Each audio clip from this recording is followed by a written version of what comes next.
Bom, pessoal, continuando com a nossa aula número 4 de reformas administrativas, a gente ainda está vendo aqui reformas administrativas, administração burocrática, né?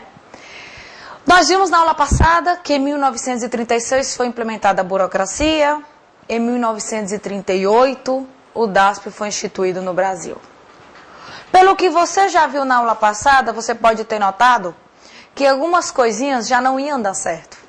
Então a gente pode dizer que a burocracia teve inúmeras disfunções. Por exemplo, uma das disfunções da burocracia é a contínua satisfação de interesses pessoais. Então uma característica que existia no patrimonialismo continuou o pessoal na burocracia.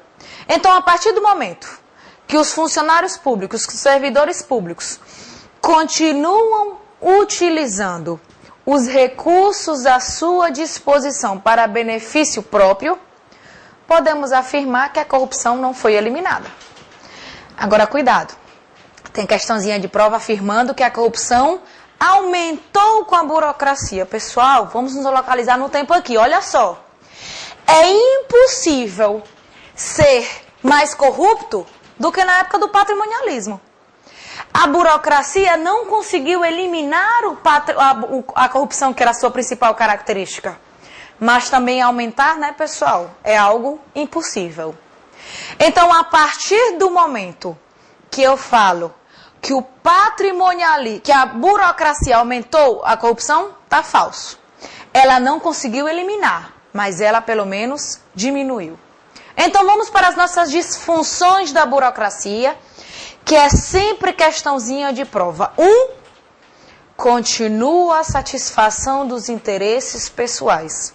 Ou seja, muitos servidores públicos, muitas pessoas que estão no mando, o pessoal lá de cima continua satisfazendo seus interesses pessoais. Então, continua a corrupção. A utilização do status. Aquela velha frase, você sabe com quem é que está falando, você acha que vem de onde? Desde a época da burocracia. Na burocracia, as pessoas utilizam o cargo e se apropriam dele. E fazem aquela troca política, né? Giovana, como é que se chama esse negócio aí? Clientelismo. Questãozinha de prova, presta atenção.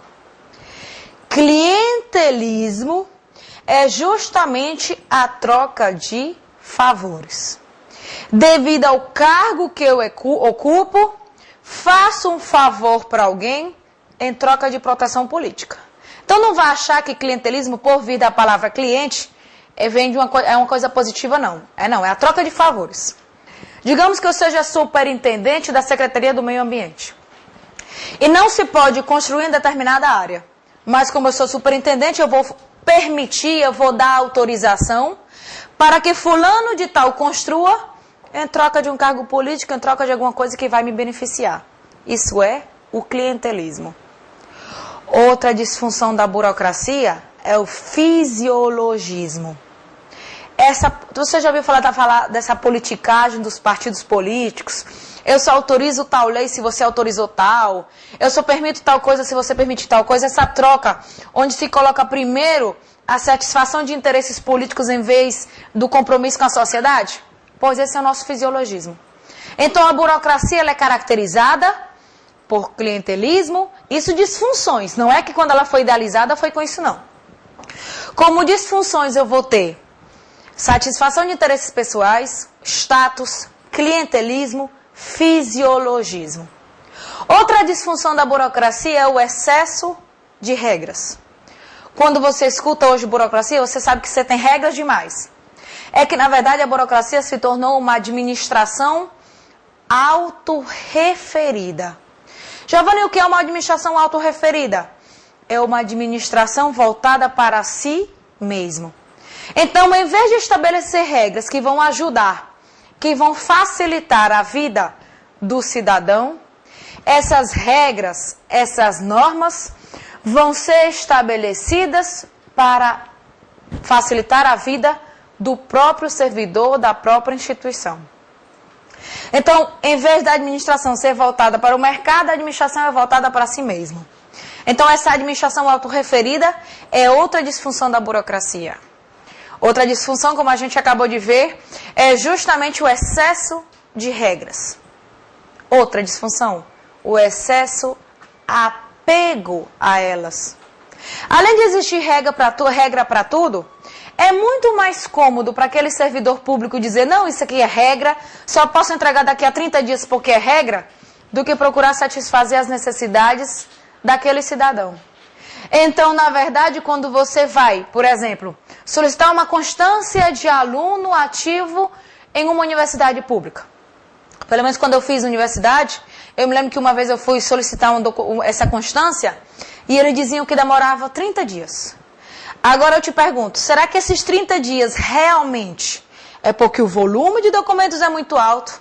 Realmente é porque eles precisam de 30 dias para consultar o sistema se eu estou matriculado, ou porque é mais cômodo para quem está do lado de cá, que é para quem está trabalhando na instituição pública.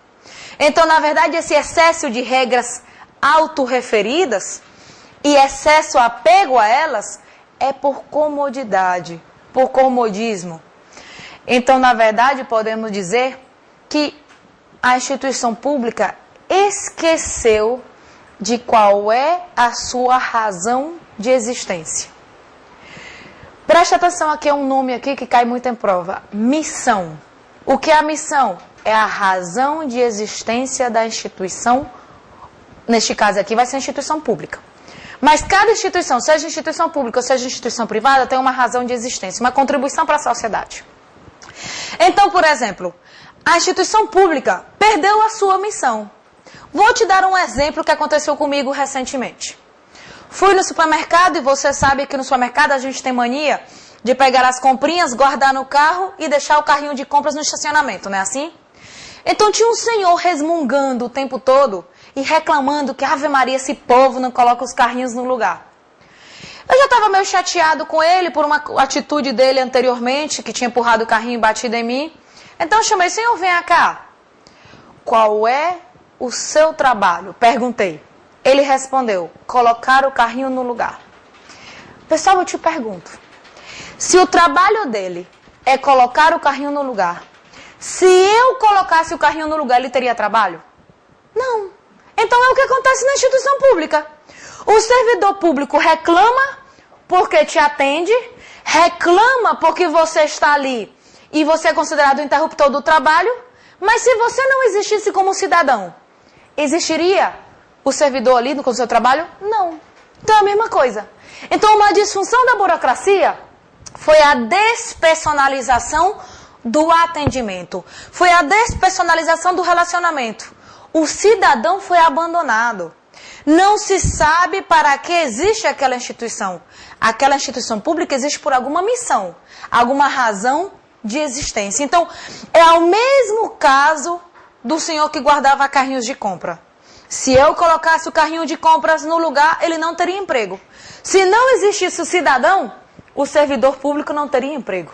Então era necessário mudar. Era necessário mudar porque esqueceu para que existe a instituição pública. Então, em vez do cidadão ser a razão da sua existência, o seu atendimento, ele se tornou um obstáculo, um impedimento, um interruptor do trabalho. E não é por aí. Então, olha que a gente já tem mais uma disfunção. Despersonalização do relacionamento. Despersonalização do atendimento ao cidadão.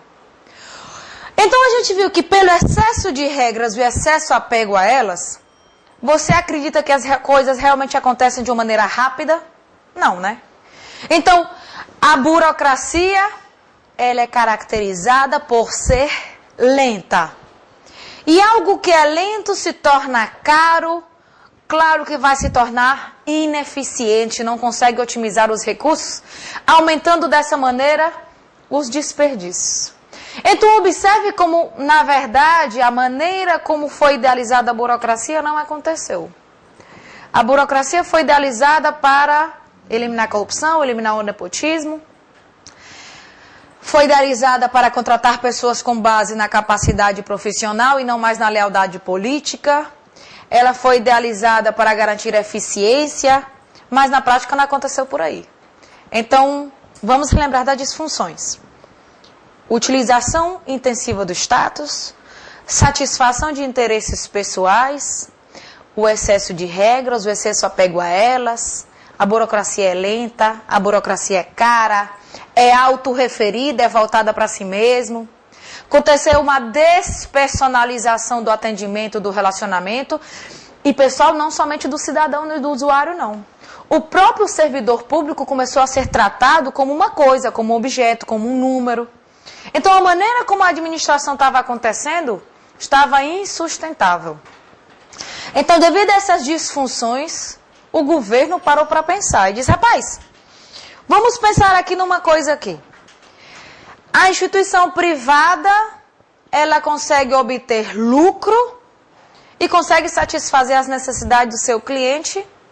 Eu, como instituição pública, não consigo satisfazer nem o meu cidadão, nem o meu funcionário, e ainda consigo ter alto prejuízo e um imoral endividamento. Então é necessário começar a mudar. Então, a partir de 1995, foi implementado no Brasil a administração gerencial, cujo objetivo principal era eliminar, flexibilizar. Vamos usar isso melhor, não vamos usar eliminar não, desculpa. O objetivo principal da administração gerencial era flexibilizar a máquina pública. Procurar alcançar a eficiência e que ela seja mais ágil. Mas eu tenho uma pergunta para você. Você acha que realmente na instituição pública eu devo eliminar o formalismo, regras, normas e leis? Não posso. Eu preciso delas. Já que eu tenho recursos à minha disposição, eu preciso de regras e normas. Inclusive, pessoal, na instituição privada eu preciso de regras e normas. Então eu não posso eliminar o formalismo. Eu posso eliminar o profissionalismo? Deixar de contratar as pessoas com base na sua competência e capacidade? Não. Eu posso eliminar a impessoalidade? Eu posso começar a levar as coisas para o lado pessoal? Eu posso começar agora a dar preferência? Também não. Então preste atenção uma coisinha que é questãozinha de prova. A burocracia, quando foi implementada no Brasil, ela veio com o objetivo de eliminar o patrimonialismo. A administração gerencial, ela não veio com o objetivo de eliminar a burocracia. Presta atenção aqui. O objetivo da administração gerencial era dotar a máquina pública de flexibilidade, eficiência, respeitando e se apoiando nos pilares da burocracia. Então, preste atenção. O objetivo da administração gerencial é se apoiar nos pilares da burocracia. Quais? Aqueles 3 princípios que eu pedi para você decorar, memorizar no segunda aula. Pois aqueles 3 princípios, impessoalidade, formalismo e profissionalismo, a administração gerencial respeita, se apoia nela. Mas ela procura adotar a máquina pública de eficiência e flexibilidade. Cuidado! Essa eficiência e essa flexibilidade vai ser implementada através de programas de desregulação. Questãozinha de prova. Presta atenção. Não confunda desregulação com desregulamentação.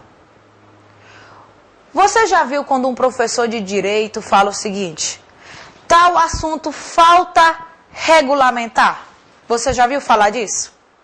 Pois quando falta regulamentar, é que falta estabelecer regras, falta estabelecer normas, falta estabelecer leis.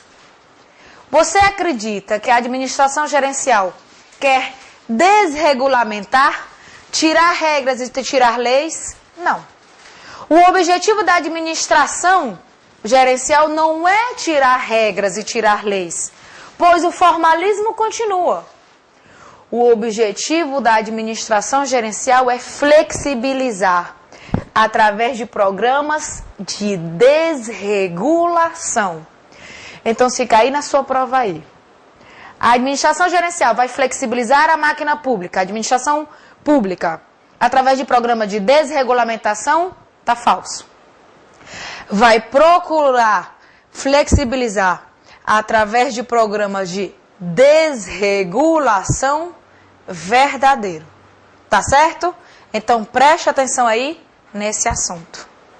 Então, a administração gerencial se apoia na burocracia, procurando dotá-la de mais eficiência, flexibilidade, apoiando-se nos seus principais pilares: impessoalidade, profissionalismo e formalismo. Pessoal, por enquanto a gente fica por aqui. Até a próxima aula. Obrigada.